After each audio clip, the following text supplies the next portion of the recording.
Hello students, स्वागत है आपका हमारे चैनल अनुभव एजुटेक में। तो स्टूडेंट्स, जैसे कि आप जानते हैं जो क्लास 9th की फर्स्ट चैप्टर की सीरीज चल रही है उससे रिलेटेड आज हम एक नई वीडियो लेकर आए हैं और आज का हमारा टॉपिक रहेगा यूनिफॉर्म सर्कुलर मोशन। देखिए, इससे पहले कि अगर टॉपिक्स आप देखना चाहते हैं तो आप हमारे चैनल को ज्वाइन कर सकते हैं, क्योंकि इससे पहले हम कई सारे टॉपिक्स जो है कवर कर चुके हैं, जैसे कि स्पीड और velocity, distance, displacement, rest and motion, types of velocity, types of speed, types of acceleration. Okay, तो इन सभी टॉपिक्स को क्लियर करने के लिए आप चैनल को ज्वाइन कर सकते हैं। तो शुरू करते हैं आज का टॉपिक। सर्कुलर मोशन क्या होता है? देखिए, जब भी कोई ऑब्जेक्ट एक फिक्स्ड पॉइंट के अबाउट मोशन करे, यानी कि कोई भी ऑब्जेक्ट एक सर्कुलर पाथ पर, एक सर्किल पर मोशन करे, तो इसी को हम बोलते हैं circular motion. The motion of an object about a fixed point in a circular path is known as circular motion. Okay, यानी सर्किल के सर्कमफेरेंस पर अगर हम बहुत सारे पॉइंट्स लें तो वे सारे पॉइंट्स क्या होते हैं? सर्किल के सेंटर से एक फिक्स्ड डिस्टेंस पर प्रेजेंट होते हैं, जिसको हम क्या बोलते हैं? रेडियस। तो किसी भी सर्कुलर पाथ पर या सर्किल पर कोई ऑब्जेक्ट, कोई बॉडी या कोई पार्टिकल मोशन करता है तो this type of motion is called circular motion. इसके कुछ एग्जाम्पल हैं, जैसे कि motion of moon around the earth in a circular orbit. किसी सर्कुलर ऑर्बिट में जो मून का मोशन है अर्थ के चारों ओर, जैसे कि आप फिगर में देख पा रहे होंगे, तो वो क्या है? Circular motion. ऐसे ही कुछ आर्टिफिशियल सैटेलाइट भी होते हैं, जैसे कि इनसैट 2B है। तो इनसैट 2B का अर्थ के अबाउट जो मोशन है वो सर्कुलर मोशन है। अब यहाँ पे हमने बात की थी यूनिफॉर्म सर्कुलर मोशन की, तो सर्कुलर मोशन को यहाँ हम यूनिफॉर्म कब कहेंगे? When a body moves along a circular path with constant speed, then its motion is called uniform circular motion. देखिए, जब कोई बॉडी एक सर्कुलर पाथ पर एक कांस्टेंट स्पीड से मूव करती है तो इसी को हम कहते हैं सर्कुलर मोशन। जैसे कि सर्कुलर पाथ फिगर 1.40 में दिखाया हुआ है, तो इस सर्कुलर पाथ पे ए, बी और सी डी पॉइंट्स पर जो ऑब्जेक्ट या बॉडी है उसकी पोजीशन को शो किया हुआ है। यहाँ जो अरो के साइन हैं जो कि ब्लू कलर में बनाए हुए हैं, ये ऑब्जेक्ट या बॉडी की जो वेलोसिटी की डायरेक्शन है उसको शो कर रहे हैं। यानी कि ए, बी, सी, डी हर एक पॉइंट पर स्पीड तो सेम ही होगी, लेकिन जो वेलोसिटी की डायरेक्शन है वो हर एक पॉइंट पर सेम नहीं होगी, चेंज होती रहेगी। यानी हम ऐसा भी कह सकते हैं कि ए, बी, सी, डी पॉइंट पर वेलोसिटी का जो मैग्नीट्यूड है, डेट मीन्स स्पीड, वेलोसिटी की जो वैल्यू है वो तो सेम ही होगी, बट जो वेलोसिटी की डायरेक्शन है जिसको अरो के साइन से शो किया हुआ है ए, बी, सी, डी पॉइंट पर, वेलोसिटी की जो डायरेक्शंस हैं वो डिफरेंट होगी। तो इस तरीके से हम कह सकते हैं कि ए, बी, सी, डी पॉइंट्स पर जो वेलोसिटी की डायरेक्शंस हैं वो डिफरेंट है, तो वेलोसिटी में चेंज आ रहा है। और ए पॉइंट से बी पॉइंट जाने में किसी पार्टिकल या बॉडी को कुछ टाइम भी लगेगा। तो हमने पढ़ा है rate of change of velocity is called acceleration. Acceleration से रिलेटेड वीडियो भी हम पहले ही बना चुके हैं, अगर आप देखना चाहें तो चैनल को ज्वाइन कर सकते हैं। तो rate of change of velocity यहाँ है, तो इस वजह से सर्कुलर मोशन में एक एक्सेलरेशन भी प्रोड्यूस हो रहा है। इसी वजह से यूनिफॉर्म सर्कुलर मोशन को हम एक्सेलरेटेड मोशन भी कहते हैं। क्लियर है आपको? तो यूनिफॉर्म सर्कुलर मोशन से मतलब क्या है कि जब सर्कुलर पथ के प्रत्येक पॉइंट पर जो स्पीड की वैल्यू है वो कांस्टेंट स्पीड हो, यूनिफॉर्म स्पीड हो, लेकिन वेलोसिटी की जो डायरेक्शन है वो हर बार चेंज हो रही हो अलग अलग पॉइंट्स पर। The uniform circular motion is called accelerated motion. Next, when a body is moving in a circular path with constant speed, then direction of motion changes continuously. जैसे कि मैंने आपको बताया कि जब भी सर्कुलर पाथ पर कोई ऑब्जेक्ट, कोई बॉडी मूव करेगी एक कांस्टेंट स्पीड से, तो उसके मोशन की जो डायरेक्शन है वो कंटिन्यूसली क्या हो जाएगी, चेंज हो जाएगी। जैसे कि आप फिगर 1.40 में देख रहे हैं, अलग अलग पॉइंट्स हैं ABCD, तो सभी पॉइंट्स पर क्या हो रही है, जो मोशन की डायरेक्शन है वो चेंज हो रही है। So this shows that velocity of the body moving in circular path.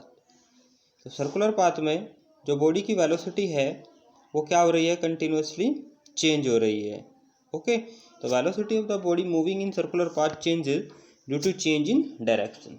तो डायरेक्शन में जैसे देखो, वेलोसिटी एक वेक्टर क्वांटिटी है, क्योंकि वेलोसिटी की क्या वैल्यू आनी है, यानी वेलोसिटी के पास डायरेक्शन भी होता है और मैग्नीट्यूड भी होता है। वेलोसिटी की कुछ वैल्यू भी होती है, लाइक दैट 3 मीटर पर second, 5 kilometre per hour, okay, 50 kilometre per hour, इस तरीके से। साथ ही वेलोसिटी की क्या वैल्यू आनी है ये डिपेंड करता है डायरेक्शन पर भी, कि ऑब्जेक्ट किस डायरेक्शन में मूव कर रही है।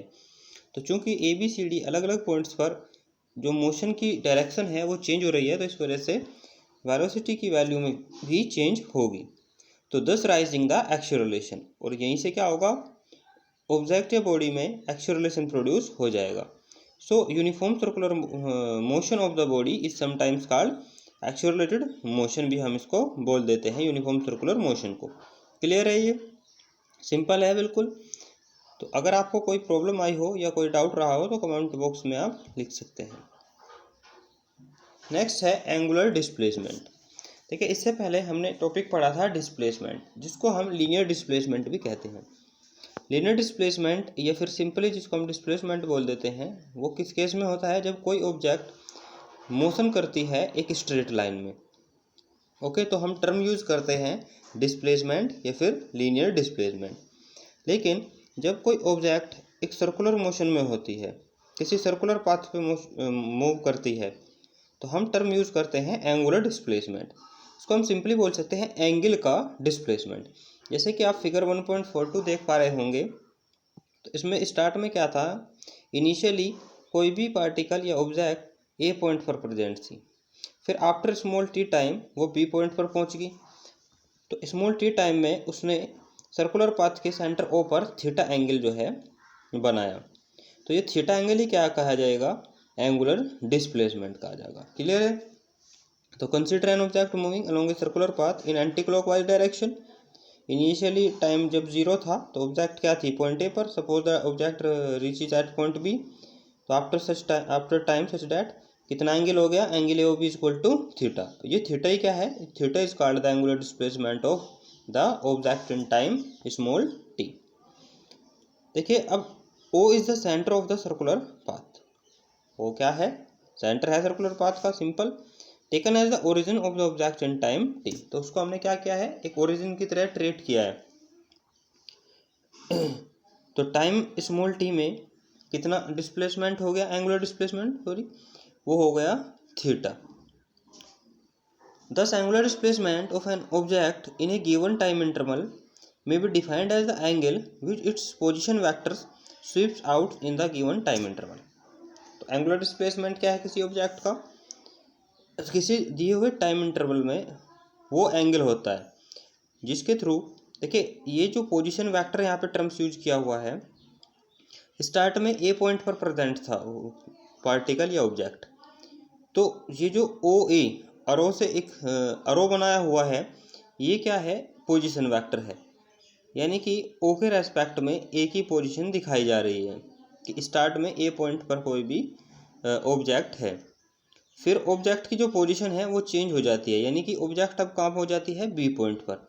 तो इस तरीके से हमने एक पोजीशन वेक्टर, यानी कि एक तीर का निशान या एक अरो का जो है सिंबल वेक्टर ओ बी बनाया है, तो इसी को हम क्या कहते हैं, पोजीशन वेक्टर। तो ये पोजीशन वेक्टर क्या कर रहा है, पोजीशन वेक्टर स्वीप कर रहा है, मतलब ओ ए से ओ बी तक, ठीक है ना, और स्मॉल टी टाइम में। तो ओ ए से ओ बी तक, जैसे कि कोई घड़ी की सुई घूम जाती है, इसी तरीके से ये ओ ए वेक्टर क्या कर रहा है, स्वीप कर रहा है स्मॉल टी टाइम में। और ये कितना एंगल बना देता है सेंटर पर, ये बना देता है थीटा एंगल। तो ये थीटा एंगल क्या होगा, एंगुलर डिस्प्लेसमेंट हो जाएगा।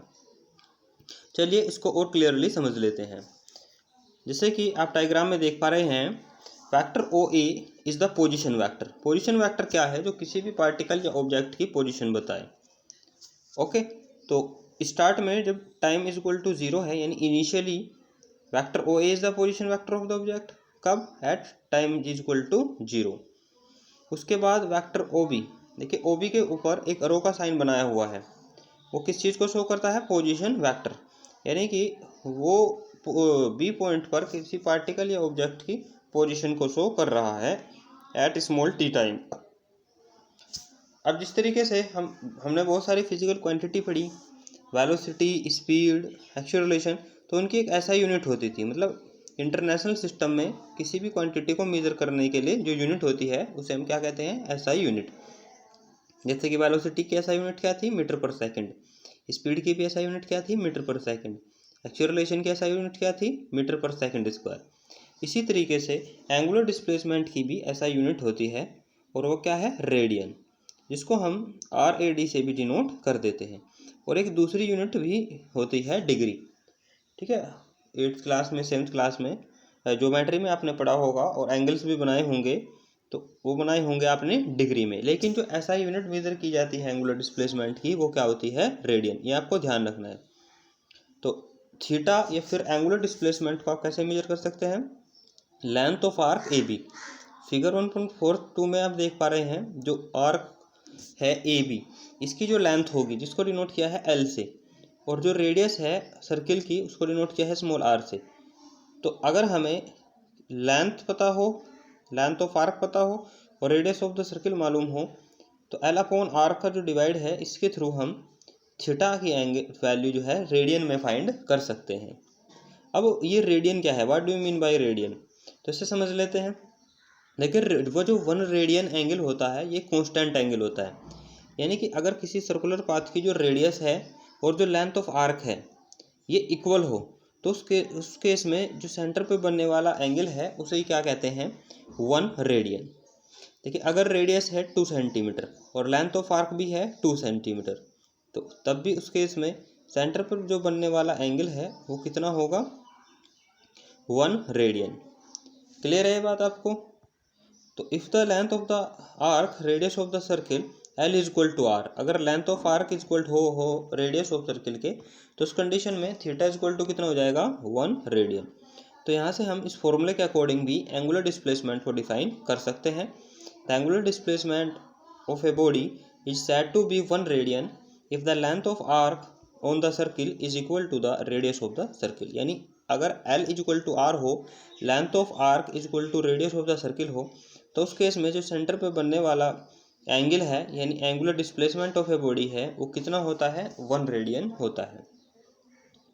Now pi is equal to L upon R. ठीक है, पाई मीन्स हम क्या बोल देते हैं? 180 डिग्री बोल देते हैं।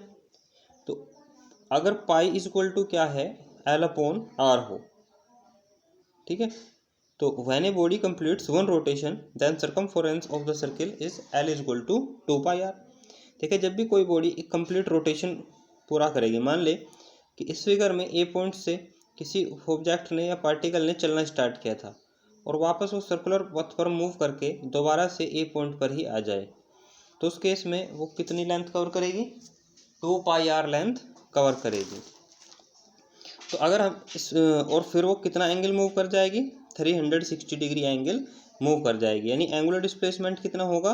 360 degree. 360 degree is equal to कितना हो जाएगा? एल के प्लेस पे लिखेंगे 2 पाई आर अपॉन आर। तो आर से आर डिवाइड हुआ, तो 2 पाई रेडियन जो है इज इक्वल टू किसके हो जाता है? 360 डिग्री के। That means pi radian is equal to हो जाता है 180 डिग्री के। तो 1 रेडियन कितने डिग्री के इक्वल होगा? ये भी समझने वाली बात है। यहाँ तक आपको क्लियर हो गया होगा। तो मैंने जैसे कि बोला कि अगर कोई डाउट रहा हो तो कमेंट बॉक्स में लिख सकते हैं। अब हमें देखिए पता है कि pi radian is equal to है 180 डिग्री के, तो यहाँ से हम 1 रेडियन कितने डिग्री के इक्वल होगा ये फाइंड कर सकते हैं। तो अगर pi radian is equal to है 180 डिग्री के, तो 1 रेडियन इज इक्वल टू हो जाएगा 180 अपॉन पाई। ये बहुत इंपॉर्टेंट है, कई बार यहाँ से कुछ क्वेश्चंस भी एग्जाम में पूछ लिए जाते हैं कि जैसे कि 360 डिग्री है तो इसको रेडियन में कन्वर्ट कीजिए, या फिर रेडियन में कोई एंगल दिया हुआ है तो उसको डिग्री में कन्वर्ट कीजिए। ठीक है। तो अगर 1 रेडियन की वैल्यू हमें डिग्री में फाइंड करनी है तो क्या होगा, 1 रेडियन इज इक्वल टू 180/पाई हो जाएगा। यहाँ से हम पाई की वैल्यू पुट कर देंगे 22.7, तो कैलकुलेट करके 1 रेडियन इज इक्वल टू हो जाएगा 57.27 डिग्री। देखिए अगर आपको कोई एंगल दिया हुआ है रेडियन में, मैं आपको बता दूं जैसे कि 2 पाई, 3 पाई, 3 पाई/2, और आपको उसको डिग्री में कन्वर्ट करना है तो आप उसको मल्टीप्लाई कर देंगे 180/पाई से। क्लियर होगी ये बात। अगर आपको कोई वैल्यू दी गई है डिग्री में जैसे कि 30 डिग्री, 40 डिग्री, और आपको उसको रेडियन में कन्वर्ट करना है तो आप उसकी मल्टीप्लाई करा देंगे पाई/180 से। तो आपको क्लियरली यूनिफॉर्म सर्कुलर मोशन और एंगुलर डिस्प्लेसमेंट ये दोनों टॉपिक्स समझ आ गए होंगे। आने वाली वीडियो में हम यूनिफॉर्म सर्कुलर मोशन से रिलेटेड ही कुछ टॉपिक्स को क्लियर करेंगे, जैसे कि एंगुलर वेलोसिटी और लीनियर वेलोसिटी में क्या रिलेशनशिप होता है, टाइम पीरियड और फ्रीक्वेंसी क्या होता है। वीडियो अगर आपको पसंद आई हो तो लाइक और शेयर ज़रूर कीजिएगा, और अदर वीडियोस देखने के लिए चैनल को सब्सक्राइब कीजिएगा। आज की वीडियो यहीं तक। Thank you very much.